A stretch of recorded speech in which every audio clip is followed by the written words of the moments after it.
Heat engine काल तुम्ही attend केलं होतं ना ऑनलाईन? काहीच नाही केलं? अरे हां ठीक, कालचं थोडंसं रिव्ह्यू देतो है ना, पटापट मेन गोष्टी, कारण इंजिन शिकवलं होतं काल आणि तो व्हिडिओ अजून टाकलेला नाही आहे, तर ते रिव्ह्यू देऊन टाकतो. बघा टॉपिक टेक्स्टबुकमध्ये ना पेज नंबर 97च्या आसपास काहीतरी आहे. हां सांगतो तुला. Heat engine page number 96. त्याच्या अगोदरचं तुम्ही अटेंड केलेलं आहे का नाही? ठीक आहे, नसेल केलं तरी ते रिलेव्हंट नाही आहे. एक्झॅक्ट आता नवीन टॉपिक जो आहे तो हीट इंजिन आहे. ठीक आहे, तर हीट इंजिन पासून सुरुवात करू. ठीक आहे, रिकॅप करतोय, सगळं नाही शिकवत आहे. रेकॉर्डेड व्हिडिओ बघा, डिटेलमध्ये शिकवलेलं आहे. सो बघा, हीट इंजिन हे टॉपिक आपण रिवाइज करूया. So what is heat engine? Engine काय करतो? What is function of engine? इंजिनचं काम काय? So it's a device that converts some kind of energy to mechanical energy. ठीक है, इंजिनचं काम काय? सपोज तुमची गाडीमध्ये इंजिन है, so what is function of that engine? गाड़ी का जो इंजन है उसका फंक्शन क्या है? आप पेट्रोल डालते हो, so you are giving some kind of energy, है ना, फ्यूल दे रहे हो उसको. वो फ्यूल का क्या करता है? फ्यूल को जलाता है, उसके बाद होता क्या है? What is output? गाड़ी चलती है. So mechanical work, output is mechanical work. आपका डिस्प्लेसमेंट हो रहा है, मतलब there is mechanical work. So basically the engine does this. It takes energy from some kind of source. It can be fuel, it can be anything, and it converts that energy to mechanical work. Mechanical work, or you can say mechanical energy. एक ही बात है, mechanical work, mechanical energy. ठीक है? So this is what engine does. Engine के अलग-अलग type होते हैं. हम लोग जो पढ़ने वाले हैं वो है heat engine. ठीक है? क्योंकि टॉपिक है थर्मोडायनामिक्स, तो हम लोग पढ़ेंगे heat engine. So heat engine क्या है? सो बेसिकली सेम स्ट्रक्चर, यहाँ से आएगा हीट एनर्जी और उसका क्या हो जाएगा? मैकेनिकल वर्क या फिर mechanical energy. Same process, but लेने इनपुट क्या है? Heat energy. Heat energy is the input. ये हो गया आपका इंजन. सो बेसिकली इंजन ये करता है, हीट लेता है और मैकेनिकल वर्क करता है. This is the desired structure of an engine. ठीक है, एक्चुअल इंजन कैसा है? तो एक्चुअल इंजन अलग अलग टाइप के होते हैं, है ना. इंजन में टाइप्स भी देख लो. हीट इंजन में टाइप जो होते हैं, हीट इंजन के टाइप्स, एक होता है इंटरनल कंबशन इंजन.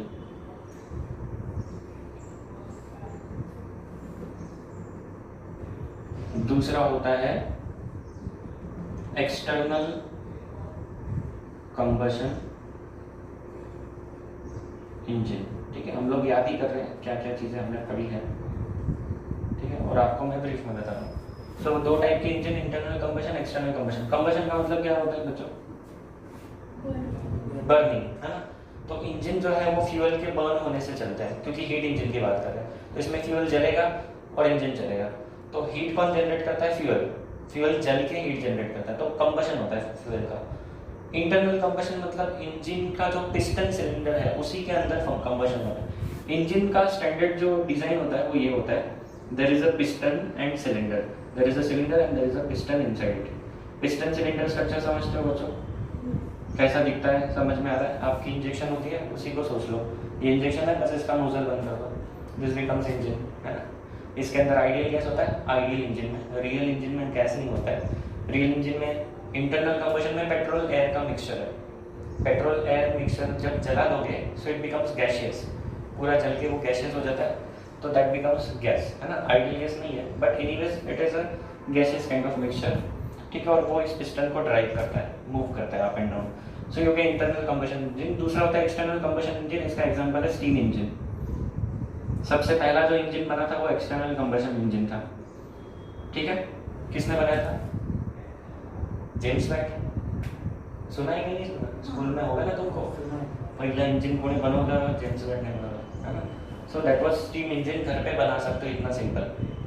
घर पे आप स्टीम इंजन बना सकते हो. क्या करना है? प्रेशर कुकर चाहिए, कुकर ले लो, कुकर की सीटी निकाल दो. ये आपका प्रेशर कुकर इमेजिन कर लो. ठीक है, उसकी सीटी निकाल दो, अंदर पानी डाल के उसको गर्म करो, पानी का क्या बन जाएगा, स्टीम बनेगा। स्टीम का यहाँ से जेट निकलेगा, बहुत तेज़ी से हाई प्रेशर से स्टीम निकलेगी। अब इस स्टीम के आगे एक व्हील लगा दो, इस व्हील के साथ एक गेयर बॉक्स लगा दो, टायर लगा दो, बन गया इंजन। जैसे ही ये स्टीम तेज़ी से जाएगी, ये व्हील घूमेगा, ये गेयर बॉक्स और बाकी सारी चीज़ें घूमेगी, टायर घूमेगा, बन गया इंजन। तो घर पे इंजन बना सकता है ना।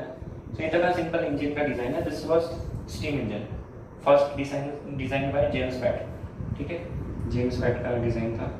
This was the first engine actually. आज का जो इंजन है, मॉडर्न इंजन, हमारे पास जेट इंजन है, हीट इंजन है, ये वाले 2 व्हीलर के इंजन जो होते हैं, 4 स्ट्रोक इंजन, 2 स्ट्रोक इंजन पुराने वाले। तो ऐसे बहुत सारे मॉडर्न टाइप के इंजन हो चुके हैं आज के टाइम में। अभी तो नया टेक्नोलॉजी चल रहा है, इलेक्ट्रिकल मोटर्स का यूज़ हो रहा है इंजन की जगह पे, है ना। तो अभी इलेक्ट्रिक व्हीकल्स आएंगे, तो वो नया टेक्नोलॉजी आ रहा है, नया टेक्नोलॉजी आ रहा है। बट इंजन में बहुत ज़्यादा इतने सालों में चेंज नहीं आया है ना, सिर्फ इम्प्रूवमेंट हुआ है। तो ये जो इंजन है, इसमें आपका जो ये स्टीम है इसके अंदर, कुकर के अंदर, वो इस व्हील को घुमा रही है। तो steam is your working substance. Steam क्या है, वर्किंग सब्सटेंस। वो काम कर रहा है, वो मैकेनिकल वर्क करने में हेल्प कर रहा है। So steam is your working substance. ठीक है, वर्किंग सब्सटेंस मतलब जो वहां पर मैकेनिकल वर्क करता है। इंजन का ब्लॉक डायग्राम कैसा है, देखो, block diagram of engine, simple block diagram है। आपको एक हॉट सोर्स चाहिए, हॉट रिजर्वायर। रिजर्वायर का मतलब क्या है, सोर्स जहां से हीट आ सकती है। सोर्स एक बड़ा सा आप सोच सकते हो कि सोर्स जैसा। इस स्टीम इंजन के केस में जो एक्चुअल इंजन था, या फिर अभी भी जो कुछ रेलवेज में यूज होता है, कुछ जगह पर जहाँ पर इलेक्ट्रिकल लाइंस नहीं है, गुजरात साइड पर अगर विलेज साइड में जाओगे तो इलेक्ट्रिकल लाइंस अभी भी नहीं है, तो वहाँ पर इलेक्ट्रिकल इंजन नहीं चलता। अभी जो हमारी ट्रेन्स है, इलेक्ट्रिक ट्रेन्स, वो नहीं चलती। तो वहाँ पर क्या यूज़ करते हैं, वहाँ पर ये लोग हीट इंजन यूज़ करते हैं, स्टीम इंजन। और ऐसे धुआं निकलता है गाड़ी में से, तो वो धुआं किसका निकलता है, वो कोयले का, कोल का धुआं निकलता है। तो कोल जो है वो हॉट रिजर्वायर है, कोल को जलाया जाता है, तो उससे ऑब्वियसली वो धुआं वगैरह निकलता है, पोल्यूशन होता है, वो ठीक है। हीटिंग होता है किसका, स्टीम का। तो यहाँ पर है वर्किंग सब्सटेंस।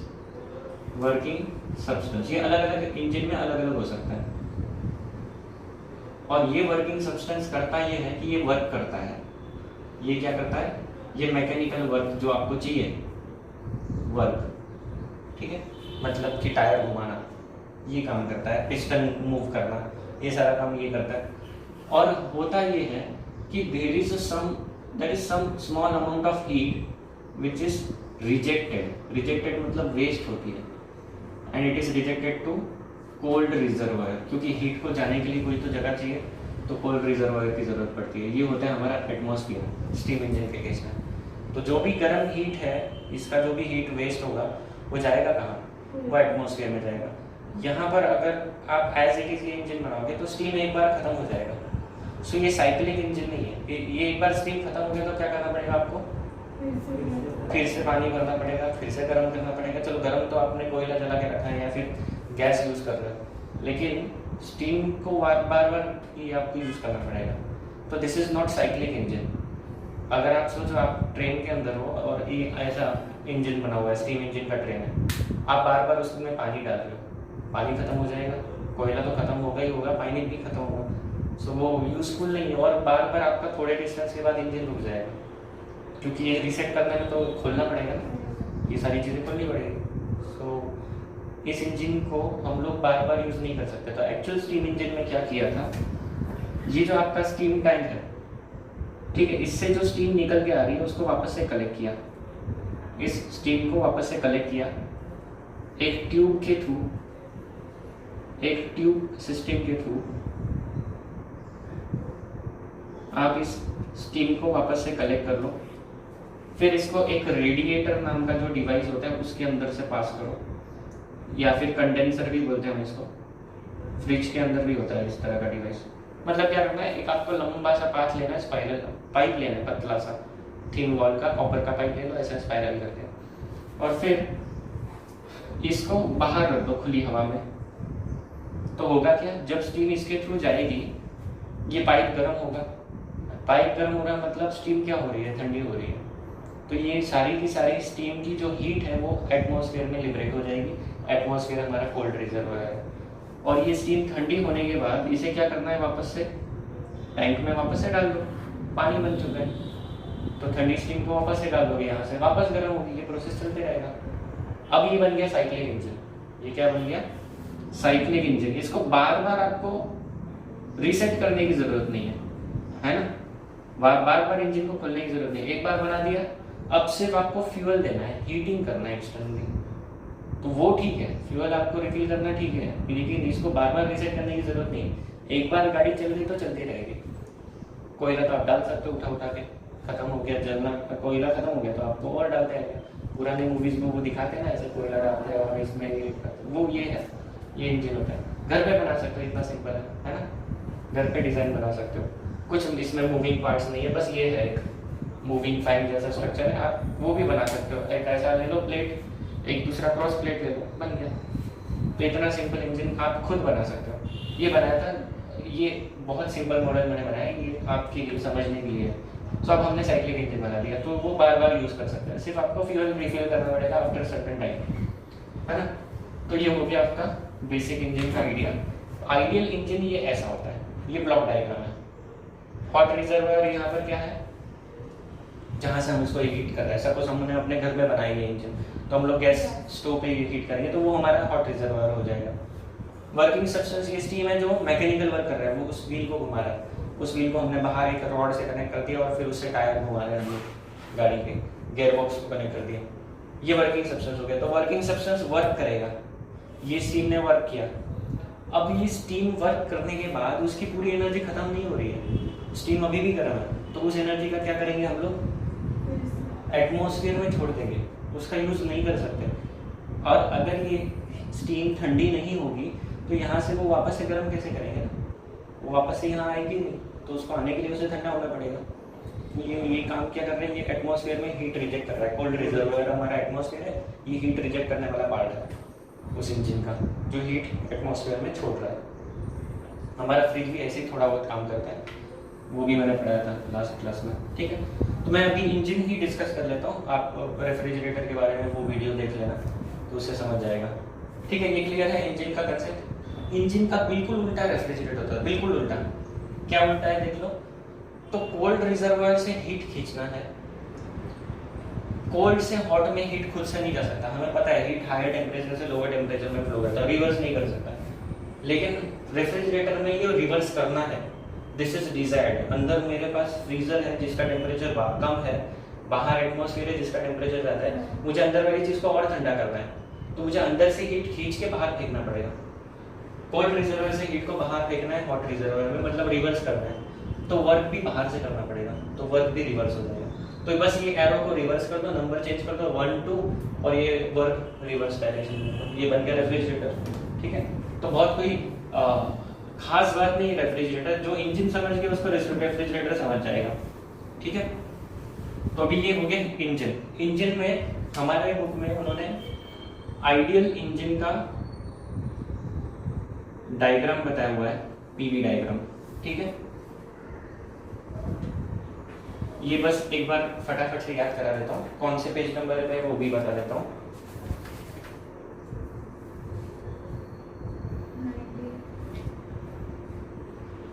पेज नंबर है 98 पे पीवी डायग्राम दिख रहा है, ठीक है। उससे पहले यहाँ पर ये जो इंजन है इसका एक टर्म होता है which is called efficiency. Efficiency का मतलब क्या है बच्चों, जनरल लैंग्वेज में अगर मैं बोलूँ efficiency, so what do you mean by efficiency? Capacity of what, हाँ ठीक है, बट काम करने की कैपेसिटी को एफिशिएंसी बोलना सही नहीं है, बट ठीक है। एनीवेज समथिंग, अगर मैं दो चीजें बताऊं, एक का एफिशिएंसी ज्यादा है, इसका मतलब क्या है, लेट अस से दो स्टूडेंट है, एक का स्टडी का एफिशिएंसी ज्यादा है, दूसरे का स्टडी करने का एफिशिएंसी कम है, इसका मतलब क्या हुआ, क्षमता। हाँ मतलब हुआ क्या, इसका मतलब क्या हुआ, दो ऑब्जेक्ट्स हैं या फिर इंजन की बात करें, एक का एफिशिएंसी ज्यादा है, एक का एफिशिएंसी कम है। एफिशिएंसी इंजन का कैसे हम लोग डिसाइड कर सकते हैं, सपोज हाँ कितना ज़्यादा वर्क करता है, कितना ज़्यादा गाड़ी चलाता है। हाँ नहीं, तो गाड़ी तो मैं लेटेस्ट से वो ट्रैवलिंग एजेंसी वाले तो ज़्यादा गाड़ी चलाते हैं, मैं तो कम गाड़ी चलाता हूँ, फिर भी हो सकता है मेरी गाड़ी का एफिशिएंसी ज़्यादा। एफिशिएंसी कैसे पता चलता है? कितना फ्यूल खाएगी उसके बदले कितना आउटपुट देगी, माइलेज। हम लोग गाड़ी के माइलेज को एफिशिएंसी के टर्म्स में बोलते हैं। यहाँ पर वही इनपुट एनर्जी कितना लेगा और आउटपुट कितना देगा, दैट इज एफिशिएंसी। जो कम इनपुट लेके ज़्यादा आउटपुट देता है वो ज़्यादा एफिशिएंट, जो ज़्यादा इनपुट लेता है और आउटपुट कम देता है वो कम एफिशिएंट। ठीक है, so efficiency is output upon input, ये जनरल वर्ड है, जनरल डेफिनेशन। यहाँ पर क्या है, यहाँ पर आउटपुट क्या है, मुझे एक्सपेक्टेड क्या है इंजन से, इंजन ने क्या करना चाहिए मेरे लिए, इंजन ने वर्क करना चाहिए। So output is work, input क्या है, मैं दे क्या रहा हूँ उसको, हीट। यहाँ पर एनर्जी कंजर्वेशन थ्योरम लगाओ, इनपुट हीट में से थोड़ा सा वर्क हुआ और बची हुई हीट वेस्ट हो गई। सो इसमें से W क्या लिख सकते हो, तो इधर लिख दो Q1 minus Q2 upon Q1, separate कर दो तो 1 माइनस Q2 बाई Q1 हो जाएगा। जितनी हीट ये जो हम लोग सप्लाई करते हैं that actually depends on temperature of the reservoirs. सही है, ये हायर टेम्परेचर पे, ये लोअर टेम्परेचर पे, टेम्परेचर जितना ज़्यादा उतना ये हीट सप्लाई हो सकता है। So this is also, this ratio is proportional to ratio of temperature, तो मैंने इसको ऐसे लिख दिया because Q is proportional to T, ये हमें पता है ना। Actually dq equal to du plus dw होता है और du जो है वो T को प्रोपोर्शनल होता है, तो dq और वो वैसे भी वर्क डन यहाँ पर आ रहा है ना, तो एनीवेज वो प्रोपोर्शनल तो है T को। So this formula is your efficiency formula, ये आपको याद रखना, ये एक फॉर्मूला है, ये भी याद रखना है ना। ठीक है, ये उसके अगले ही पेज पे था, बस मैंने फॉर्मूला याद करा दिया आपको। अब ये आइडियल इंजन काम कैसे करता है वो देखेंगे, और आज का अपना मेन एजेंडा है कार्नोट इंजन कैसे काम करता है। ठीक है, तो पहले आइडियल हीट इंजन, और Carnot engine is also ideal heat engine. ठीक है, लेकिन इससे बेटर, हीट इंजन से बेटर। तो हम लोग पहले देखते हैं आइडियल हीट इंजन काम कैसे करता है, वो ग्राफ में बताता हूँ आपको कैसा है। ठीक है, एक्चुअल इंजन तो वो उस वीडियो में देखो, और अगर किसी की बाइक होगी तो मैं आपको खुल के दिखा दूंगा कैसे काम करता है इंजन। ठीक है, यहाँ पर देखो, ये ग्राफ बुक में से ही बना रहा हूँ, कॉपी पेस्ट कर रहा हूँ, तो आपको ड्रॉ करने की जरूरत नहीं, बस देखो कैसे काम हो रहा है यहाँ पर इंजन का।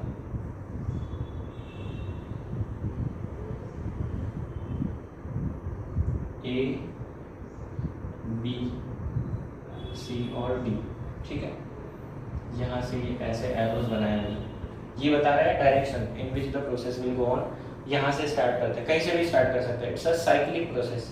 साइक्लिक का मतलब है आप यहाँ से स्टार्ट करो यहाँ आ जाओगे, यहाँ से स्टार्ट करो वापस से घूम के यहाँ आ जाओगे, तो आप कहीं से भी स्टार्ट कर सकते हो। It's a cyclic process, start point and point नहीं होता है साइक्लिक प्रोसेस को, कहीं से भी स्टार्ट कर सकते हो। ये हो गया आपका टेम्परेचर ऑफ लो, TL मतलब temperature of cold reservoir, TH मतलब टेम्परेचर ऑफ हॉट रिजर्वायर।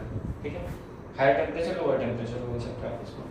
यहाँ पर वर्क डन बाय गैस, यहाँ पर वर्क डन ऑन गैस।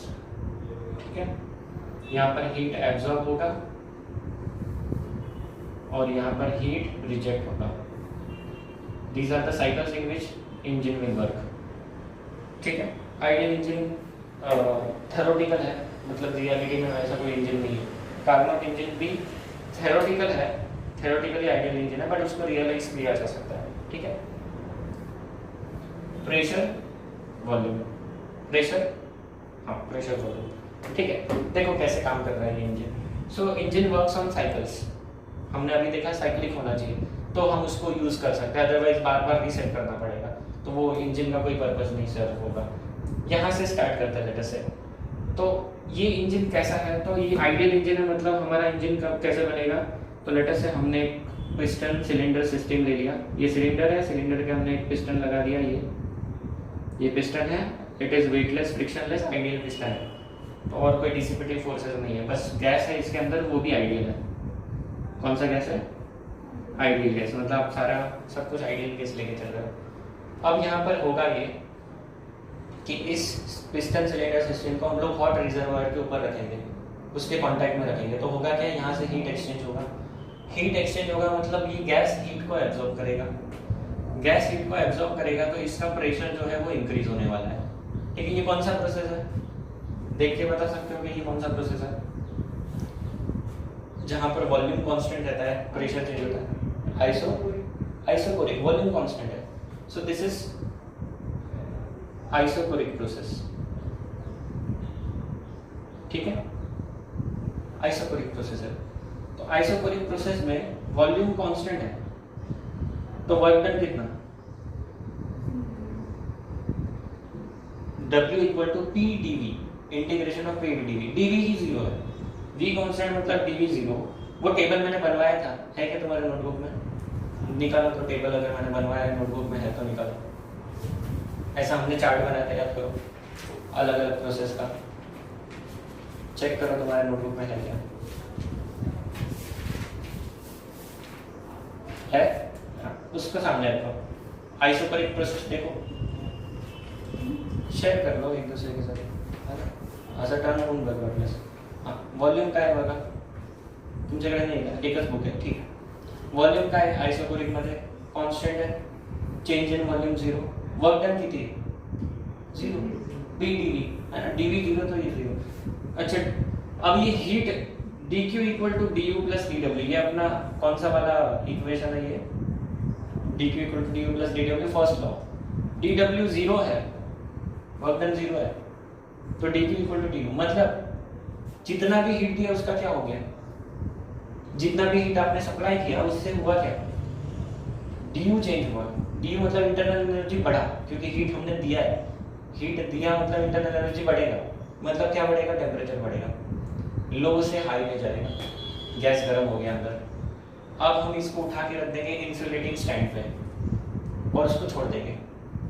तो हाई प्रेशर गैस है जिसका टेम्परेचर भी ज़्यादा है, उसको छोड़ दिया, ये वेटलेस फ्रिक्शनलेस पिस्टन है। तो होगा क्या, ये पिस्टन एक्सपांड करेगा, मतलब गैस एक्सपांड करेगा, वॉल्यूम बढ़ेगा। कौन सा एक्सपांशन हम लोग स्टडी करेंगे यहाँ पर? आइसोथर्मल। ग्राफ देखो, ग्राफ ऐसा है, ऐसा ग्राफ। एक तो आइसोथर्मल का होता है, एडियाबैटिक का होता है। यहाँ बोला है कि टेम्परेचर कांस्टेंट है, मतलब ये किसका है? आइसोथर्मल का। तो आइसोथर्मल एक्सपांशन होगा कहाँ पर? यहाँ पर B से C। B से C क्या होगा? आइसोथर्मल, मतलब एकदम आराम से वो एक्सपांड हो रहा है। आइडियल कंडीशन है, ऐसा रियलिटी में नहीं होता। गैस को गर्म करोगे ऐसा एक्सपांड होता है झटके से, यानी इतना प्यार से नहीं होता है, पर ठीक है, हम लोग अजम्पशन कर रहे हैं कि एकदम आराम से चल रहा है, आराम से एक्सपांड कर रहा है यहाँ से यहाँ तक। ठीक है, वॉल्यूम कितना हो जाएगा? V2 हो जाएगा, फुल एक्सपांड हो गया। ठीक है, उसके बाद इसको कहाँ रख देंगे? तुरंत कोल्ड रिजर्वायर पे रख देंगे। अब जब ये एक्सपांड हो रहा था बच्चों, ये पिस्टन ऊपर मूव कर रहा था, तो मतलब यहाँ पर मैकेनिकल वर्क हो रहा है। पिस्टन ऊपर मूव कर रहा है, वॉल्यूम पॉजिटिव है, dV पॉजिटिव, तो वर्क डन क्या होगा? पॉजिटिव होगा, work done by the gas on the system, on the surrounding. तो गैस जो है वो सराउंडिंग पे वर्क करेगा, मतलब हम लोग इसमें से वर्क निकाल रहे हैं बाहर, हमने मैकेनिकल वर्क निकाल लिया, तो इससे हम लोग व्हील भी घुमा सकते हैं, सब कुछ कर सकते हैं। आप इमेजिन कर लो, इस रॉड को मैं एक व्हील कनेक्ट कर दूँ इस तरह से, तो ये जैसे पुश करेगा ये व्हील घूमेगा ऐसा, समझ में आया? ये सपोज ये व्हील, ये शाफ्ट है आपका, यहाँ से मैंने इसको पुश किया, यहाँ पर फिक्स है बीच में, तो ये टर्न करेगा इस तरह से। So that will happen here. तो ये इससे हम लोग मैकेनिकल वर्क निकाल सकते हैं यहाँ से यहाँ तक। जैसे ही इस पॉइंट पर आ गया V2 वॉल्यूम पे, फाइनल वॉल्यूम पे, हमने इसको तुरंत रख दिया कोल्ड रिजर्वायर पे, उठा के ऐसे रख दिया कोल्ड रिजर्वायर पे। तो क्या होगा? ठंडा हो जाएगा गैस, गैस ठंडा होगा, मतलब यहाँ से यहाँ तक वॉल्यूम फिक्स रखा है हमने, तो गैस ठंडा हो रहा है। गैस जब ठंडा हो रहा है यहाँ से यहाँ तक, ठीक है, तो वॉल्यूम कांस्टेंट है, वापस आइसोकोरिक प्रोसेस हो गया। कौन सी? C से D। अब यहाँ पर वॉल्यूम क्या हो रहा है? वॉल्यूम कांस्टेंट है, तो ये वाली केस हीट हम लोग उसमें से निकाल रहे हैं, खींच रहे हैं। So DQ negative, DU negative. DU negative का मतलब क्या है? इंटरनल एनर्जी घटेगी, टेम्परेचर घटेगा। इंटरनल एनर्जी बढ़ी, टेम्परेचर बढ़ा। इंटरनल एनर्जी डिक्रीज हुई, टेम्परेचर डिक्रीज हुआ। सिंपल है, simple relation. DU is equal to n C V D T, ये रिलेशन है। सो ये कॉन्स्टेंट्स है, स्पेसिफिक हीट और ये number of moles. So D U बढ़ेगा तो डी टी बढ़ेगा, डी यू घटेगा तो डी टी घटेगा, डायरेक्ट रिलेशन है। सो यहाँ पर टेम्परेचर फॉल होगा हायर से लोअर, वापस से गैस कूल डाउन हो गया, कूल डाउन हो गया। अब क्या होगा, अब इसको वापस से इंसुलेटिंग स्टैंड पर रख देंगे और उसको छोड़ देंगे। तो कूल डाउन गैस है तो उसका प्रेशर क्या होने वाला है, अब प्रेशर कम हो चुका है ऑलरेडी, ठीक है, वॉल्यूम घटने वाला है।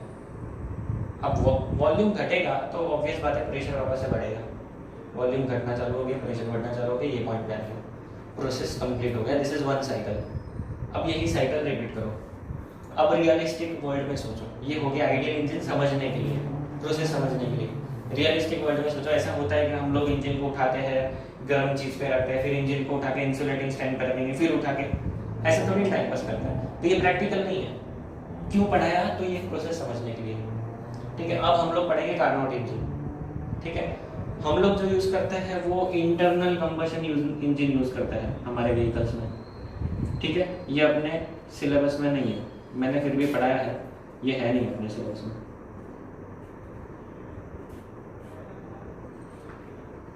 हमारा जो पेट्रोल इंजन होता है, it's a type of internal combustion engine.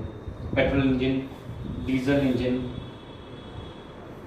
CNG के इंजन होते हैं, ये सारे इंटरनल कंबशन इंजन है ना। तो ठीक है, एनीवेज हम लोग इस पे डिस्कशन अभी नहीं कर रहे।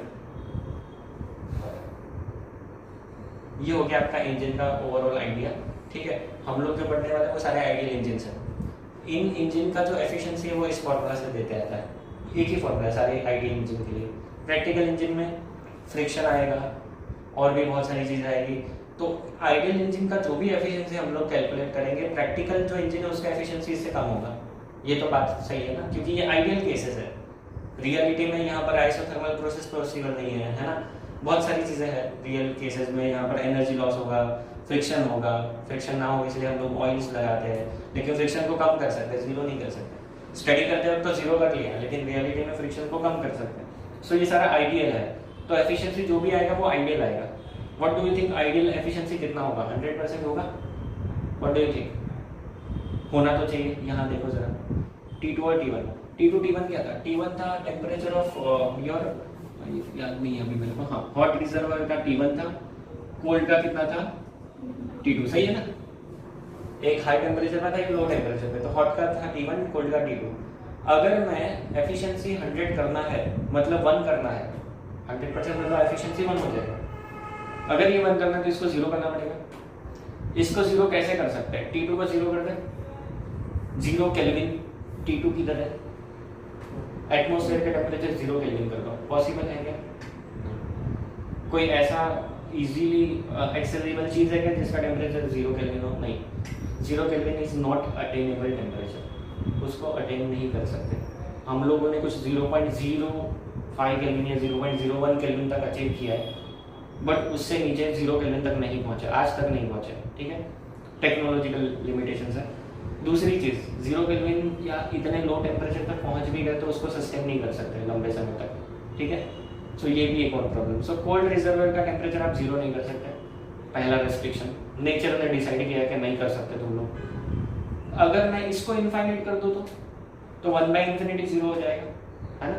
तो अगर मैं इसको इनफाइनाइट करने का सोचूं, T1 को इनफाइनाइट करने का सोचूं, कर सकते हैं क्या? किसी चीज का टेम्परेचर इन्फिनिटी तक बढ़ा सकते हैं? नहीं, एक अपर लिमिट तक जाएगा, बहुत बढ़ा सकते हैं, लेकिन इनफाइनाइट नहीं कर सकते। और वो भी किस पे डिपेंड करेगा? फ्यूल पे डिपेंड करेगा, कौन सा फ्यूल है ना। हमारा जो ऑर्डिनरी फ्यूल है उसका एक बर्निंग जो कंबशन टेम्परेचर होता है, ऑक्सीडेशन का जो टेम्परेचर है वही रहेगा। सो इस पे भी लिमिटेशंस है।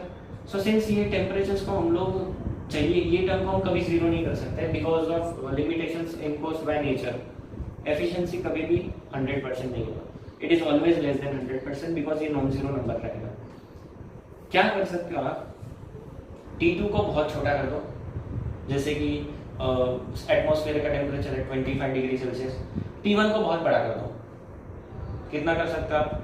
लेट अस से 1000 डिग्री सेल्सियस कर दो। ऐसा कोई फ्यूल ढूंढ लो जो जलने पर 1000 डिग्री का टेम्परेचर क्रिएट करता है, उतना करता है। उतने वैसे फ्यूल्स हैं जो 1000 डिग्री सेल्सियस तक भी गर्म होते हैं, तो टेम्परेचर डिफरेंस अच्छा खासा हो गया यहाँ पर, है ना।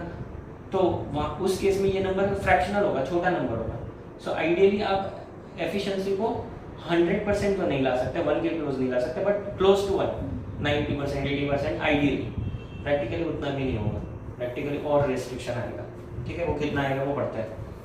अब नेक्स्ट इंजन है हम लोग पढ़ने वाले कार्नोट इंजन। इन बिटवीन जो टॉपिक्स है वो मैं स्किप कर रहा हूँ, वो पिछले लेक्चर में हो चुके हैं कवर रेफ्रिजरेटर के, तो वो लेक्चर्स देख लेंगे एक बार। आगे मेन टॉपिक पे जाते हैं, वो है अपना सेकेंड लॉ ऑफ थर्मोडायनेमिक्स। क्या है, पढ़ाया था क्या?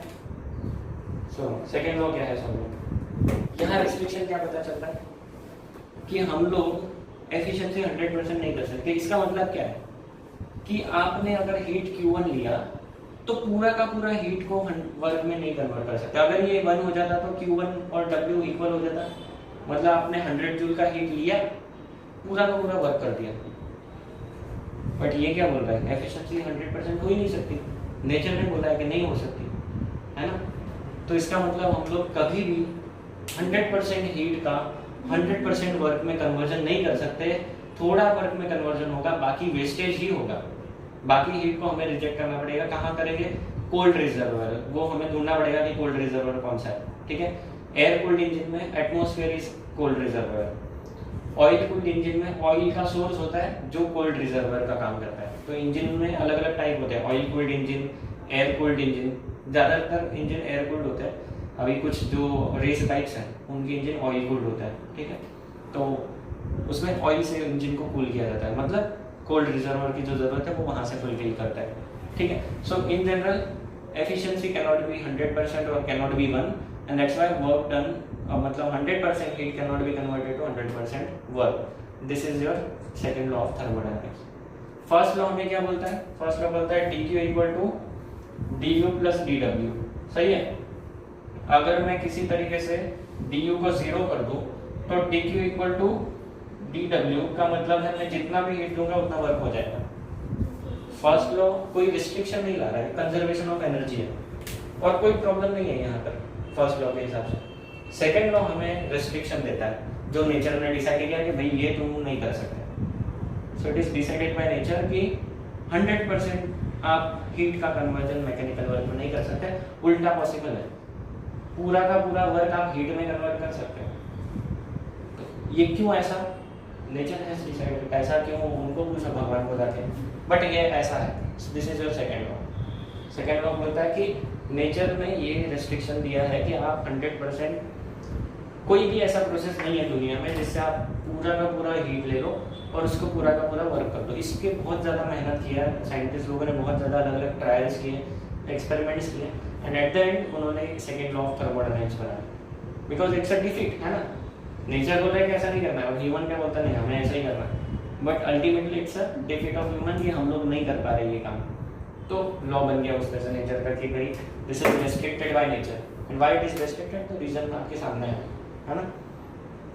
ठीक है, तो ये हो गया आपका second law of thermodynamics. Important चीज़ है, याद रखो। इसके अलग अलग स्टेटमेंट्स है, हर साइंटिस्ट ने सेकेंड लॉ का स्टेटमेंट अलग दिया है, ठीक है। तो आप कोई भी एक स्टेटमेंट लर्न कर सकते हो। इटैलिक्स में देखो 3-4 स्टेटमेंट है, एक बार पढ़ लो, अलग अलग इटैलिक लेटर में दिया है। सो गो थ्रू दोस स्टेटमेंट्स, ठीक है। दूसरा एक लॉजिक भी सोचो, अगर हीट को फ्लो करना है तो कहाँ से कहाँ कर सकती है? हीट कहाँ से कहाँ खुद से फ्लो करती है? स्पॉन्टेनियस फ्लो, स्पॉन्टेनियस मतलब खुद से, ऑफ इट्स ओन। हीट कहाँ से कहाँ फ्लो कर सकती है? हायर टेम्परेचर को उल्टा कर सकती है क्या? ये किसने डिसाइड किया उल्टा नहीं कर सकती? Nature has decided. This is also second law, है ना। रिवर्स प्रोसेस ऐसा खुद से नहीं हो सकता। So there is no process in which you can reverse the flow of heat और you can achieve the flow of heat from lower temperature body to higher temperature body without causing some external work. external work करोगे तो ये possible है ना। वही refrigerator में होता है, एक्सटर्नल वर्क होता है। कंप्रेसर जो है रेफ्रिजरेटर का वो एक्सटर्नल वर्क करता है और लोअर टेम्परेचर से हाई टेम्परेचर पे हीट को रिवर्स फ्लो कर सकता है। नेचुरली खुद से हीट रिवर्स नहीं जाती है, and this restriction is given by nature, है ना। That is the second law. अब पढ़ लो इटैलिक वाले स्टेटमेंट। नेक्स्ट टॉपिक है अपना कार्नोट इंजन। ये हो गया आइडियल इंजन, ठीक है। Carnot engine is once again ideal engine, ठीक है, बट साइकिल इज डिफरेंट। यहाँ पर हमारा साइकिल क्या था? Isochoric, then isothermal, then isochoric, then isothermal. यहाँ पर प्रोसेस थोड़ा अलग होने वाला है कार्नोट इंजन में, ठीक है। आइसोथर्मल का प्रॉब्लम क्या है, it's a infinite similarly slow process, मतलब बहुत धीरे धीरे धीरे होने वाला प्रोसेस है ना। तो आप सोचो आपकी गाड़ी बहुत धीमे धीमे चलेगी, तो ऐसा नहीं चाहिए, इसलिए हम लोगों ने प्रोसेस ही चेंज कर दिया, सीधा साइकिल ही चेंज कर दिया कार्नोट में। सो हेडिंग दे दो नोटबुक में, यहाँ से लिखना चालू करो, हेडिंग दे दो Carnot cycle, Carnot cycle and Carnot engine.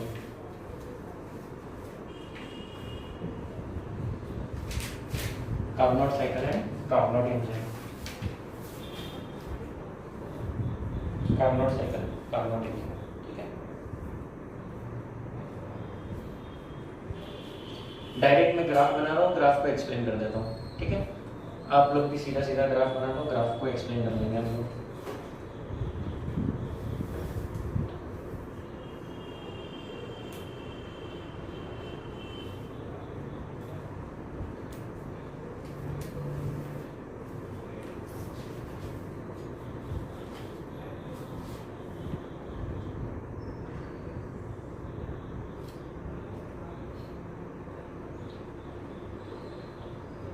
इसको ए बोला है, वैसे आप किसी भी पॉइंट को ए बोल सकते हो, मैंने बताया साइक्लिक प्रोसेस है, आप कहीं से भी स्टार्ट कर सकते हो, ए बी सी डी, ठीक है। यहाँ पर टेम्परेचर कांस्टेंट है टी सी, यहाँ पर टेम्परेचर कांस्टेंट है टी एच।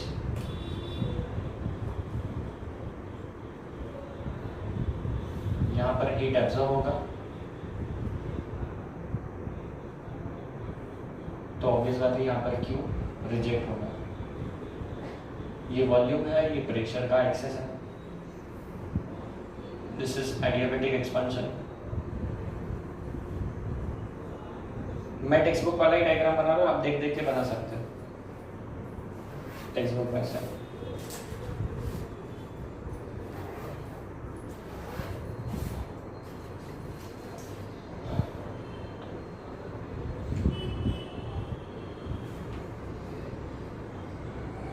ये भी एडियाबैटिक एक्सपेंशन है।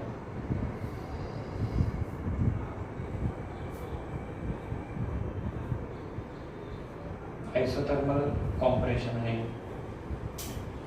Isothermal compression. यहाँ पर वॉल्यूम कम हो रहा है, this should be adiabatic compression. एक करेक्शन करो बुक में, यहाँ पर उन्होंने एडियाबैटिक एक्सपेंशन दिया ना बुक में, ये वॉल्यूम कम हो रहा है, तो this is compression not expansion. यहाँ वॉल्यूम घट रहा है, so this must be compression. ये वॉल्यूम की वैल्यूज है V1 V4 और ये है V2 V3। ये वाला V3 है, ये वाला V2 है, ठीक है। Q rejected, Q is absorb, ठीक है। हो गया सारी चीजें डायग्राम की, okay. Formula Carnot cycle efficiency का भी वही है जो पिछले में था, ठीक है। तो एफिशिएंसी के फॉर्मूला में कोई चेंज नहीं है, सिर्फ साइकिल में थोड़ा सा चेंज है और इंजन में थोड़ा सा चेंज आएगा, ठीक है। फॉर्मूला जो है रेफ्रिजरेटर का, कार्नोट रेफ्रिजरेटर, कार्नोट इंजन, दोनों का फॉर्मूला सेम है। एफिशिएंसी का फॉर्मूला इंजन के लिए, कोएफिशिएंट ऑफ परफॉर्मेंस का फॉर्मूला रेफ्रिजरेटर के लिए सेम है बिल्कुल। डायग्राम बना लो, फिर इसको डिस्कस करते हैं। So how this cycle works? The apply study results. बाकी the process is same. This is also a kind of ideal engine. तो वही प्रोसेस है, पहले सिस्टम कैसा होगा तो आपका पिस्टन सिलेंडर होगा, है ना। सिर्फ यहाँ पर एक फर्क है, अगर आप प्रोसेस देखोगे तो यहाँ पर आइसोकोरिक प्रोसेस नहीं है कोई भी, है ना। आइसोकोरिक प्रोसेस नहीं है। ये वाली कौन सी प्रोसेस है? ये आइसोथर्मल कंप्रेशन है, और ये वाला कौन सा है? Isothermal expansion. वापस से आइसोथर्मल प्रोसेस है, मतलब ये प्रैक्टिकल नहीं है ना। प्रैक्टिकली ये इतना नहीं कर सकते, बट एनीवेज चलो।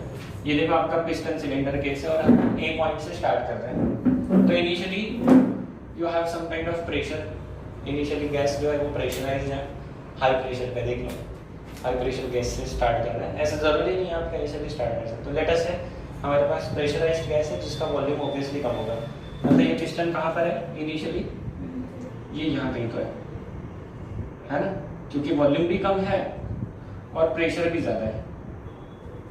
ओके, अब होगा क्या, इसको हमने आइसोथर्मल एक्सपेंशन करना है, इसको छोड़ दिया ऐसे, तो ये एक्सपांड करेगा, जब ये एक्सपांड करेगा तो there will be work done, ठीक है। बट ये आइसोथर्मल एक्सपेंशन है, यहाँ पर क्या हो रहा है, हीट जो है ये एब्जॉर्ब हो रही है। मतलब अब यहाँ पर किया इन लोगों ने क्या, इसको रख दिया हॉट रिजर्वायर पे, ठीक है, हॉट रिजर्वायर पे रखते ही हीट एब्जॉर्ब करेगा, ठीक है, हीट एब्जॉर्ब करेगा और टेम्परेचर को कांस्टेंट रखना है। तो अपना फॉर्मूला क्या है, आइसोथर्मल के फॉर्मूला निकालो जरा, dq equal to du plus dw, ठीक है। अगर आपका टेम्परेचर कांस्टेंट है तो du 0, so dq equal to dw, है ना। यहाँ पर ये एक्सपांड हो रहा है, वर्क डन होने वाला है, यहाँ पर क्या होगा, एक्सपांड हो रहा है, वर्क डन होगा। वर्क कहाँ होगा, सिस्टम सराउंडिंग पे या सराउंडिंग सिस्टम पे, देखो एक्सपांड हो रहा है, ये दिख रहा है, सिस्टम सराउंडिंग पे वर्क करेगी, ठीक है। और कहाँ तक पहुँच जाएगी, वॉल्यूम V2 तक पहुँच जाएगी। तो लेट अस से यहाँ से यहाँ तक पहुँच गया, ये वॉल्यूम V2 तक पहुँच गया, इतना एक्सपांड हुआ, उतना वर्क कर दिया, इसके कॉरस्पॉन्डिंग जो भी वर्क होगा आइसोथर्मल का हमें वर्क निकालता था, जितनी हीट एब्जॉर्ब किया, ये हीट एब्जॉर्ब किया, उसका पॉजिटिव वर्क डन कर दिया, क्योंकि हीट एब्जॉर्ब कर रहा है, ये पॉजिटिव ये भी पॉजिटिव, एक्सपांशन हो रहा है, ठीक है। कितना वर्क होगा वो आप निकाल सकते हो, nRT log V2/d1, ठीक है। तो यहाँ पर वर्क हो गया। अब इस पॉइंट पर, बी पॉइंट पर पहुंचने पे there is once again sudden expansion, झटके से एक्सपांड किया। Adiabatic expansion is basically sudden expansion. तो ये V2 से कहाँ लेके गए वापस, इसको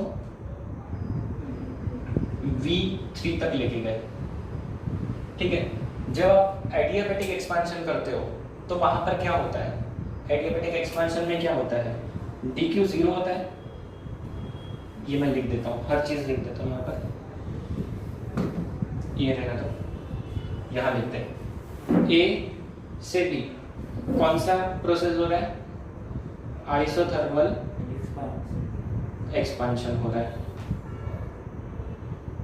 क्या क्या हो रहा है, और टेम्परेचर है TH कांस्टेंट है, DT टेम्परेचर में कोई चेंज नहीं होने वाला क्योंकि कांस्टेंट है। तो हम लोग du क्या लिख सकते हैं, इंटरनल एनर्जी भी zero, change in internal energy, dq equal to du plus dw, इसमें du 0 है तो dq इक्वल टू क्या हो जाएगा, dw वर्क हो जाएगा। वर्क कौन करेगा, गैस पे होगा या गैस करेगा, वर्क डन बाय गैस, मतलब हम इसमें से वर्क निकाल रहे हैं, सिस्टम में से एक्सटर्नल वर्क हो रहा है, मतलब बाहर से हम बाहर वर्क कर सकते हैं, पहली चीज। और क्या हो रहा है, ए से बी जाते हैं, टेम्परेचर कांस्टेंट है, ये लिख दिया हमने। हाँ, हीट जो है वो एब्जॉर्ब होगी, क्योंकि वर्क करना है बाहर, तो हीट को एब्जॉर्ब करना होगा, तो heat is absorbed, heat absorbed,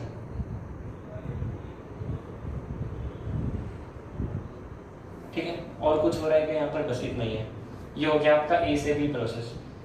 B से सी जाते वक्त इस साइकिल में होता है एडियाबैटिक एक्सपेंशन, एडियाबैटिक एक्सपेंशन, ठीक है। जब भी एडियाबैटिक एक्सपेंशन होगा, है ना, कहाँ से कहाँ तक, वॉल्यूम कहाँ से कहाँ चेंज हो रहा है वो भी लिख लेते हैं। इस केस में वॉल्यूम V1 से V2 चेंज हुआ था, volume changes from V1 to V2, इस केस में volume changes from V1 to V2। अब यहाँ पर volume changes from V2 to V3, but ये सडन हो रहा है, झटके से, है ना। आप इमेजिन करो आपने झटके से खींचा उसको, तो वॉल्यूम V2 से V3 चला गया, लेकिन वॉल्यूम सडन चेंज हुआ। आइडियाबैटिक है, मतलब dq कितना, आइडियाबैटिक प्रोसेस में dq 0, तो dq equal to du plus dw में जब डालते हैं तो आपका आंसर क्या आ जाता है, यहाँ से आंसर क्या आ जाता है, ये जीरो डाल दोगे, so du equal to minus dw आता है। देखो अपना वो टेबल देखो, आइडियाबैटिक के टेबल में मैंने दिया था क्या, du equal to minus dw, ठीक है। तो होगा ये कि जो भी वर्क डन हुआ है, क्योंकि यहाँ से यहाँ तक एक्सपेंशन हो रहा है, मतलब वर्क इज डन, dw का मतलब है वर्क डन, एक्सपेंशन है तो कौन सा पॉजिटिव, मतलब बाय द गैस। यहाँ भी वर्क हो रहा है, यहाँ भी वर्क हो रहा है ना। पिछले केस में यहाँ वर्क नहीं हो रहा था, आइसोकोरिक था, अब ये वर्क हो रहा है, यहाँ भी वर्क हो, यहाँ भी वर्क हो, दो जगह वर्क हो रहा है, work done by the gas. और ये work done by the gas positive है तो du नेगेटिव, क्योंकि माइनस साइन है। मतलब क्या, इंटरनल एनर्जी घटा, ये बढ़ा तो ये घटा, घटा मतलब टेम्परेचर क्या होगा, temperature will change from higher temperature to lower temperature. Temperature fall हो गया, गैस ठंडा हो गया, इससे गैस ठंडा हो गया। उसके बाद क्या करेंगे, फिर वापस से उसको कंप्रेस करेंगे, कंप्रेस करने के लिए उसको छोड़ दिया, मतलब धीरे धीरे धीरे आएगा, आइसोथर्मल कंप्रेशन। धीरे धीरे आते वक्त वो हीट लिबरेट करेगा एटमॉस्फेयर को। इसके लिए हम लोग क्या कर सकते हैं, इसको कोल्ड रिजर्व में रख देंगे डब्बे को, तो वो हीट रिजेक्ट करेगा और धीरे धीरे धीरे धीरे क्या होता जाएगा, कंप्रेस होगा। सी से डी यहाँ लिख दूँ, कहाँ लिखूँ, यहाँ लिखते हैं, जगह नहीं है, यहाँ लिख देते हैं सी टू डी। सी से डी में क्या हो रहा है, इसको हमने कोल्ड रिजर्वायर पे रखा है, तो अब वो हीट रिजेक्ट करेगा। ठीक है, वही सिचुएशन है, उठाओ रखो ये। तो यहाँ से यहाँ तक क्या हो रहा है, कोल्ड रिजर्व पे रखा हुआ है, हीट रिजेक्ट होने वाली है। हीट यहाँ पर याद रखना, यहाँ हीट एक्सचेंज नहीं हो रहा है, एडियाबेटिक में हीट एक्सचेंज नहीं होता है, यहाँ हो सकता है। अच्छा, यहाँ वर्क डन कितना होगा, वर्क डन तो हो रहा है, पॉजिटिव भी है। फॉर्मूला क्या है वर्क डन का, इंटीग्रेशन pdv तो करता है, लेकिन उसका मैंने फॉर्मूला निकाल के दिया था ना, 1 माइनस गैमा, वो क्या था formula, p final v final minus p initial upon 1 minus gamma.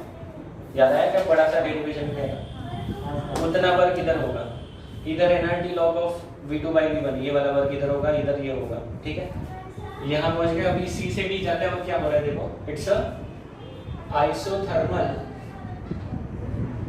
Volume change हो रहा है, v3 से v4 पे जा रहा है, वॉल्यूम कम हो रहा है ना, आइसोथर्मल कंप्रेशन। टेम्परेचर कितना रहने वाला है, Tc is constant, Tt 0, du 0, dq equal to du plus dw। तो क्या करेंगे, dq equal to dw क्या है, नेगेटिव या पॉजिटिव, क्यों नेगेटिव, कंप्रेशन होगा तो work done negative, work done negative, तो सिंस ये फॉर्मूला में तो dq equal to dw, तो dq क्या हो गया, dq negative. This implies dq negative।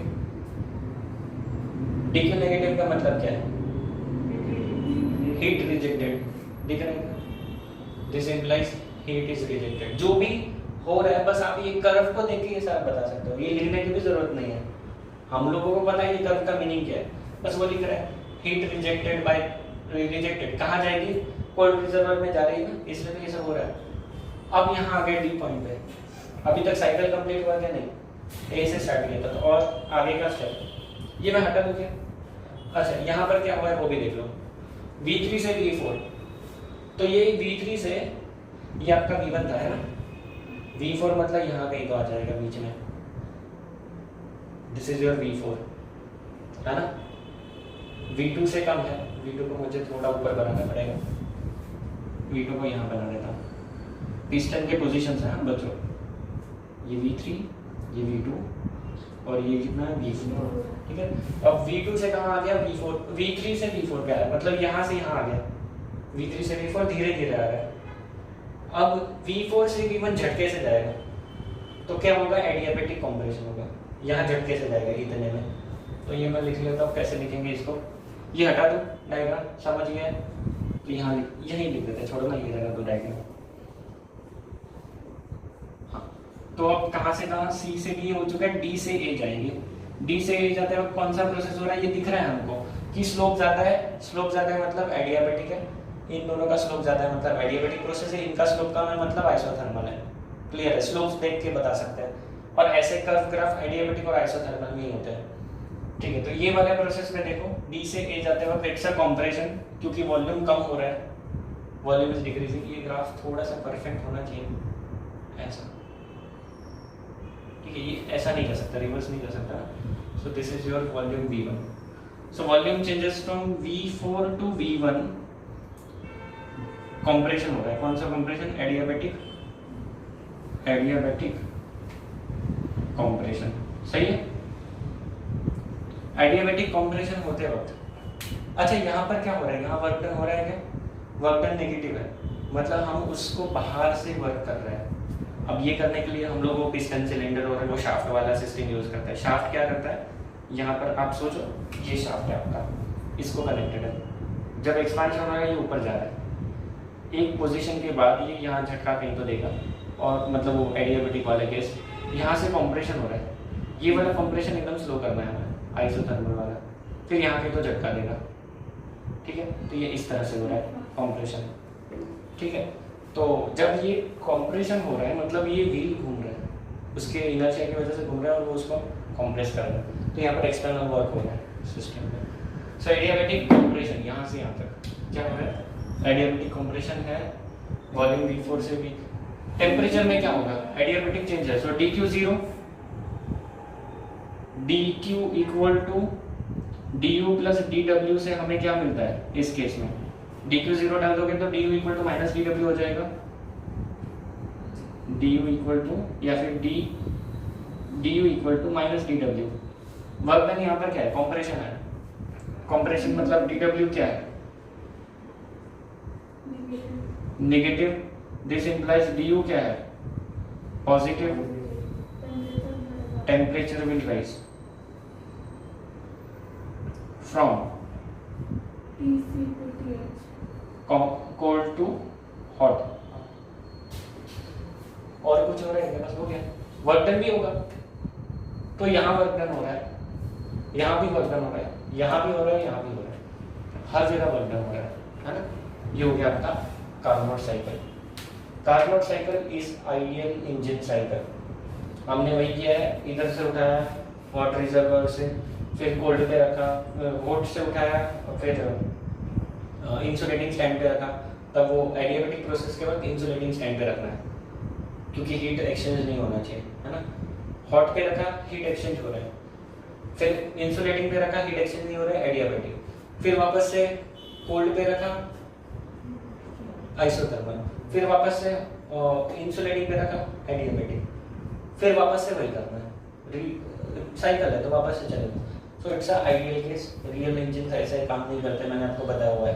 ठीक है, ये हो गया आपका कार्नोट इंजन। सारा समरी लिख लो, ये समरी है, पूरा जो बुक में इतना लंबा चौड़ा एक्सप्लेनेशन है वो ये है, लिख लो बस, इसको याद रखो। रीजन क्या है एडियाबैटिक एक्सपांशन करते हैं, मतलब इतना सडन क्यों होता है? कर सकते हैं आप लोग, इसको किया जा रहा है, होता नहीं है खुद से, ये किया जा रहा है। इंजन ये जो साइकिल्स है ये हम लोग कर रहे हैं, इंड्यूस्ड है, इसको करने का मैंने बताया आपको तरीका क्या है, तो वो शाफ्ट वगैरह भी यूज कर लो, तो उस तरह से। और and again this is ideal, है ना। प्रैक्टिकल इंजन ऐसे काम नहीं करते, प्रैक्टिकल इंजन थोड़ा अलग होता है, उसके साइकिल्स भी अलग होते हैं। हम लोगों के सिलेबस में आइडियल इंजन है ना। ठीक है, ये साइक्लिक प्रोसेस है। साइक्लिक प्रोसेस में अगर आपका प्रोसेस क्लॉकवाइज होगा तो वर्क डन पॉजिटिव होता है ना। हमने ये सीखा है कि साइक्लिक प्रोसेस में if the process goes clockwise work done is positive, मतलब इस सिस्टम से वर्क हम लोग ले सकते हैं, मैकेनिकल वर्क कर सकते हैं। सो this is what is engine does. Engine क्या करता है, वर्क लेता है, वर्क देता है बाहर, है ना, अलग तरीके से हीट्स लेता है और वर्क देता है। This is working of engine. अगर इसका रेफ्रिजरेटर बनाना है तो साइकिल की डायरेक्शन को रिवर्स कर दो। क्या करना है, साइकिल के डायरेक्शन को रिवर्स कर दो, सारा सब कुछ वही रहेगा, सिर्फ इसके एरो को रिवर्स कर दो। एरो को रिवर्स कर देंगे तो ये एंटी क्लॉकवाइज हो जाएगा। एंटी क्लॉकवाइज का मतलब क्या है, हीट वर्क डन जो है वो क्या हो जाता है, नेगेटिव। नेगेटिव का मतलब है आप बाहर से इस पे वर्क कर रहे हो, तो आप जब बाहर से वर्क करोगे तो आप उसको हीट को रिवर्स में फ्लो कर सकते हैं। ये हमने सीखा है रेफ्रिजरेटर में। तो रेफ्रिजरेटर बनाना है, कार्नोट रेफ्रिजरेटर, तो बस इस साइकिल को रिवर्स करना है, बाकी कुछ नहीं है। रेफ्रिजरेटर में क्या होता है, वापस से एक बार एक इंपॉर्टेंट चीज बता रखा हूँ। जैसे इंजन में क्या होता है, एफिशिएंसी होता है। एफिशिएंसी का फॉर्मूला क्या है, एफिशिएंसी का फॉर्मूला है आउटपुट अपॉन इनपुट, तो वर्क डन अपॉन इनपुट है Q1, है ना। और फिर उसको हमने लिखा था 1 माइनस Q, क्या था वो, Q2 बाई Q1 था क्या, या फिर 1 माइनस T2 बाई T1 था, है ना। ये हॉट का और ये कोल्ड का, इसको ऐसे भी याद रख सकते हो, TC बाई TH, मतलब याद रखने में आसान होगा, कोल्ड अपॉन हॉट। अगर कोल्ड को आप 0 कर दो, 0 केल्विन, तो ये एफिशिएंसी 1 हो जाता है। मतलब वेरीफाई करने के लिए ये पॉइंट भी याद रख सकते हैं। आइडियल कार्नोट इंजन के लिए भी यही फॉर्मूला है एफिशिएंसी का। अब कुछ रिमेंबर दिस वाले पॉइंट देखते हैं बुक में जो दिया है, पर्पल कलर बॉक्स।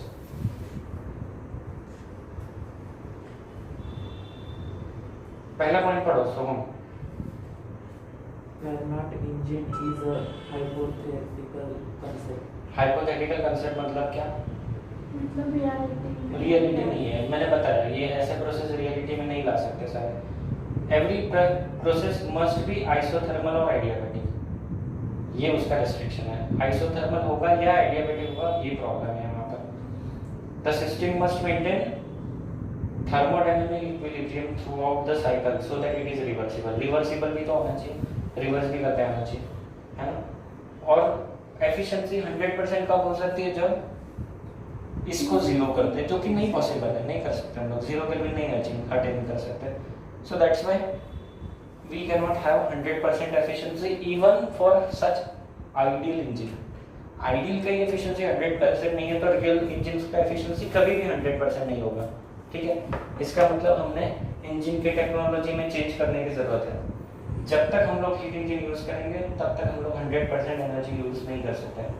जब भी हम लोग कोई लेटेस्ट से 40% एफिशिएंसी वाला इंजन है, हाँ, तो आपने जो फ्यूल दिया उसमें से जो एनर्जी जनरेट हो रहा है 40% यूज हो रहा है, 60% वेस्ट हो रहा है ना। हमारे 2 व्हीलर इंजन का या 4 व्हीलर इंजन का यही होता है, एफिशिएंसी कम होता है ना। 50% से ऊपर भी नहीं है किसी इंजन का एफिशिएंसी नहीं है। तो सोचो कितना एनर्जी हम लोग वेस्ट कर रहे हैं। नेचर में वैसे ही एनर्जी कम है और हम लोग वेस्ट कर रहे हैं। क्यों कर रहे हैं? बिकॉज हम उसको यूटिलाइज नहीं कर पा रहे। तो हमें उसमें टेक्नोलॉजिकल शिफ्ट की जरूरत है ना। तो ये एक यहाँ पर इंपॉर्टेंट पॉइंट आपको सेकेंड लॉ ऑफ थर्मोडायनामिक्स बता रहा है। ठीक है, उसके बाद कार्नोट रेफ्रिजरेटर में क्या होता है? प्रोसेस उल्टा है ना। तो ब्लॉक डायग्राम, ये तो साइकिल उल्टा हो जाएगा। ब्लॉक डायग्राम कैसा होगा? देखो, ब्लॉक डायग्राम में आपका कोल्ड रिजर्वायर पहले आएगा, इसका टेम्परेचर आपका TC होगा, इससे आप हीट लोगे, फिर इस हीट को लेने के लिए आपको वर्क कहाँ से? बाहर से लेना पड़ेगा, क्योंकि ये हीट रिवर्स करना है तो आपको वर्क को लेना पड़ेगा बाहर से, क्योंकि इसका साइकिल रिवर्स किया तो वर्क नेगेटिव है, मतलब अंदर आ रहा है। फिर इसमें से क्या हो जाएगा? हीट को आपको हॉट रिजर्वायर पे रिजेक्ट भी तो करना है, तो ये आपका Q2 रिजेक्ट हो जाएगा। आपका इनपुट क्या है यहाँ पर? कोएफिशिएंट ऑफ परफॉर्मेंस भी वही है, आउटपुट अपॉन इनपुट। आउटपुट क्या है? आपको क्या चाहिए? आपको ये हीट को खींच के निकालना है, ये आपका डिजायर्ड आउटपुट है। ये ठंडा होना चाहिए ना, मैंने फ्रिज के अंदर पानी का बॉटल रखा है, वो ठंडा होना चाहिए, दिस इज माय आउटपुट। मतलब उस बॉटल में से हीट को खींचना, ये मेरा आउटपुट है। सो Q1 is your output. Input क्या है? ये करने के लिए मुझे वर्क डन करना पड़ रहा है, मुझे मेरा फ्रिज चालू करना पड़ रहा है, इलेक्ट्रिसिटी कनेक्शन देना पड़ रहा है, इलेक्ट्रिसिटी का बिल आ रहा है, ये मेरा वर्क डन है ना। ये यहाँ से वो एनर्जी आ रही है इलेक्ट्रिसिटी से, तो ये मेरा इनपुट हो गया। So output upon input, coefficient of performance is output upon input, और आपका जो एफिशिएंसी है वो भी आउटपुट अपॉन इनपुट है। इंजन के लिए हम लोग वर्ड यूज करते हैं एफिशिएंसी, रेफ्रिजरेटर के लिए वर्ड यूज करते हैं coefficient of performance. So Q1/W, Q1 जो है वो हीट एब्जॉर्ब है, W को आप क्या लिख सकते हो? कंजर्वेशन लगा लो, Q1 + W = Q2। सो W को क्या लिख सकते हो? Q1 upon Q2 minus Q1। ठीक है, और ये जो नंबर है इसको आप ऐसे लिख सकते हो, T1 upon T2 minus T1। सही है। ये हाई टेम्परेचर होने वाला है, ये लो टेम्परेचर होने वाला है, high temperature minus low temperature, और ये लो टेम्परेचर है। So small number upon big number, तो ये क्या हो जाएगा? एक सेकंड, ये स्मॉल नंबर तो है अपन डिफरेंस है, big number minus small number है। सर ये डिफरेंस तो पॉजिटिव आएगा, इतना बोल सकते हैं। ये 10 डिग्री ले लो, ये 20 - 10 ले लो, तो ये 1 हो जाएगा, है ना। ये 10 ले लो, ये 20 - 10 ले लो, तो ये 1 हो रहा है।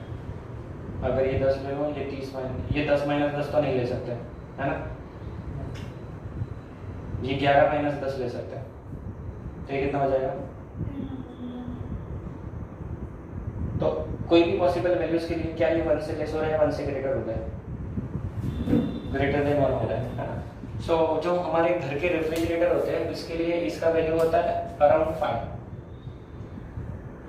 ठीक है, रेफ्रिजरेटर के लिए, फ्रीज के लिए। और एसी के लिए इसका वैल्यू होता है अराउंड 2 to 3, है ना। एसी भी तो सेम प्रोसेस है।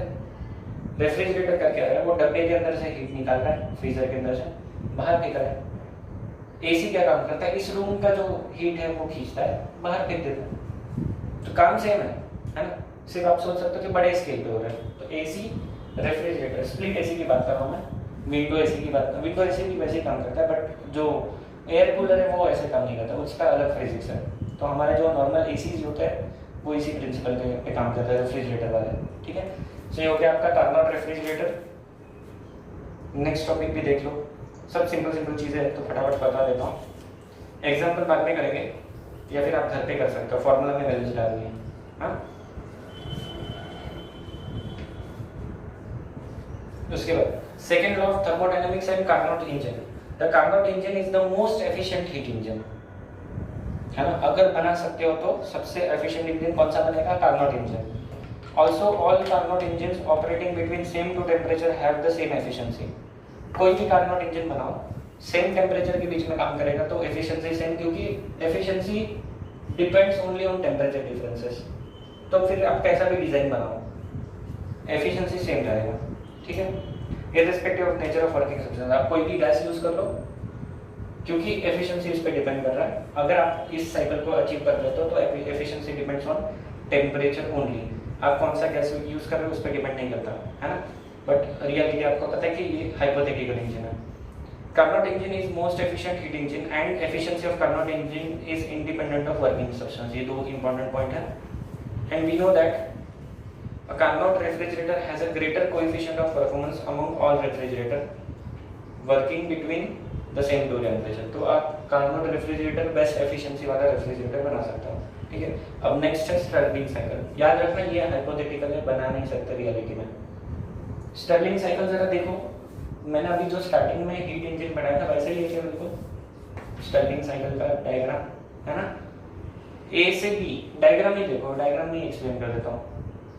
ए से बी जब जाएंगे तो क्या हो रहा है, वहां पर तेजी से कम हो रहा है। मतलब कौन सा केस होगा ये देख लेते हैं। चलो यहाँ पर दिया होगा उन लोगों ने, नीचे दिया हुआ है। अच्छा, ए से बी आइसोथर्मल है तो डायग्राम का स्लोप कम होना चाहिए, ठीक है। एनीवेज ए से बी क्या है, आइसोथर्मल है। फिर उसके बाद वहीं पे दिया हुआ है बी से सी क्या है, आइसोकोरिक। वो स्ट्रेट लाइन है, उससे समझ में आ रहा है। फिर सी से डी आइसोथर्मल कॉम्प्रेशन हो रहा है और फिर डी से ए आइसोकोरिक होना चाहिए, आइसोबेरिक नहीं होना चाहिए वो। डी से ए वॉल्यूम कांस्टेंट है ना, प्रेशर चेंज हो रहा है। सो डी से ए क्या है, आइसोकोरिक हीट एब्जॉर्प्शन। करेक्शन कर लो बुक में, आइसोकोरिक हीट एब्जॉर्प्शन होता है, ठीक है। तो ये मैंने जो आइडियल हीट इंजन पढ़ाया था वैसा ही साइकिल है, स्टर्लिंग साइकिल बिल्कुल सेम है। तो इसमें वापस से अलग पढ़ने की जरूरत नहीं है। दूसरी चीज, इसका प्रैक्टिकली यूज कहाँ होता है, तो कूलिंग के लिए। क्रायोजेनिक इंजन जो होते हैं उसमें इसका यूज होता है। तो जहाँ पर आपको क्रायोजेनिक कूलिंग करना मतलब बहुत तेजी से कूल करना है या फिर गैसेस को कूल करना है। फॉर एग्जाम्पल आपको लिक्विड हाइड्रोजन चाहिए, हाइड्रोजन गैस है, उसको लिक्विफाई करने के लिए ये प्रोसेस का यूज होता है, ठीक है। अब लिक्विड हाइड्रोजन कहाँ यूज होता है, रॉकेट्स में यूज होता है। तो लिक्विड हाइड्रोजन लाएंगे कहाँ से, तो हाइड्रोजन गैस क्रिएट करके उसको लिक्विफाई किया जाता है। तो लिक्विफाइंग के लिए ये प्रोसेस का यूज होता है स्टर्लिंग साइकिल, ठीक है। क्लॉकवाइज घुमाएंगे तो इंजन बन जाएगा, एंटी क्लॉकवाइज घुमाएंगे तो रेफ्रिजरेटर कूलिंग करेगा। तो ये हो गया अपना लेसन कंप्लीट। अभी आप लोग क्या करो, ये वाला एक एग्जांपल खुद से सॉल्व करो 4.10, ठीक है। खुद से पहले क्वेश्चन देखो, क्या करोगे ये सोचो, फिर बाद में सॉल्व करके देखो, अगर नहीं आ रहा है तो सोल्यूशन देखो, ठीक है।